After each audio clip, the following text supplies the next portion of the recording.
మళ్ళా ఒకసారి మనవి చేస్తా ఉన్నా, ఇక్కడ అరవటం ఆపాలి, సీటీ ఆపాలి. అరవటం ఆపాలంటే అరవడం కదా,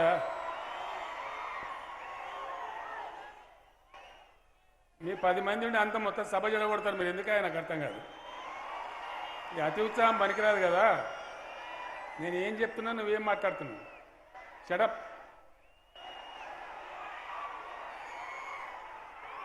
ఈ దేశంలో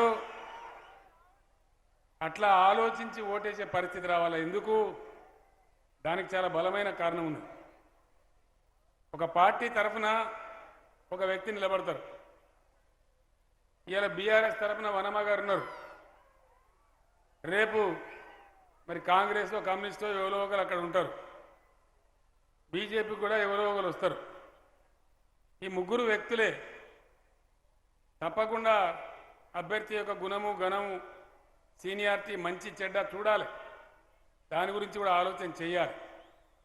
దానికంటే ముఖ్యం ఏ పార్టీ అభ్యర్థి వెనక ఆయన పార్టీ ఉంటుంది. నేను చెప్పేది చాలా ఇంపార్టెంట్ విషయం.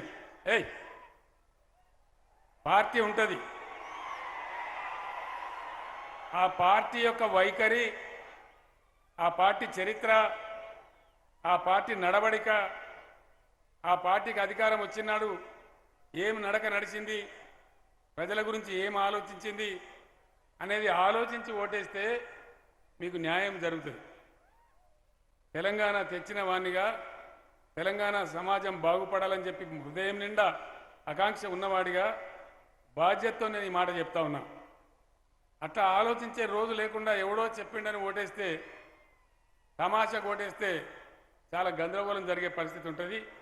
ఆ పరిణతి రావాలని చెప్పి నేను తెలంగాణ బిడ్డగా మిమ్మల్ని అందరినీ కూడా కోరుతా ఉన్నా. ఇక్కడ మెయిన్గా సింగరేణి కథ మీకు తెలవాలి. సింగరేణి 134 సంవత్సరాల చరిత్ర ఉన్నటువంటి మన సింగరేణి, తెలంగాణ కొంగు బంగారం, మన సింగరేణి గనులు. ఆ సింగరేణి మనకే ఉండే, 100కు 100% మనకే ఉండే తెలంగాణ ఆస్తి, తెలంగాణ సొత్తు. ఈ చేతగాని దద్దమ్మ కాంగ్రెస్ నాయకులు కేంద్ర ప్రభుత్వం దగ్గర అప్పులు తెచ్చి 30-40 ఏళ్ళు చెల్లించలేదు, తిరిగి చెల్లించలేదు. మీకు యువకులకు తెలియదు చరిత్ర, సింగరేణి చరిత్ర మీరు తెలుసుకోవాలి. 100% మనకే తెలంగాణ ఆస్తిగా ఉన్న సింగరేణి చేతగాని కాంగ్రెస్ పరిపాలకులు సమైక్య రాష్ట్రంలో ఆనాడు కేంద్ర ప్రభుత్వం దగ్గర అప్పులు తెచ్చి తిరిగి చెల్లించలేదు. దాంతో కేంద్ర ప్రభుత్వానికి 49% వాటా వచ్చింది. లేకపోతే 100% మన గనులు, మన ఆస్తి ఎప్పుడో నిజాం రాజు కాలంలో ప్రారంభమైనటువంటి గని, అది మనకు కాకుండా మొత్తం కాదు 49% వాటా అప్పనంగా కేంద్రానికి కట్టబెట్టింది.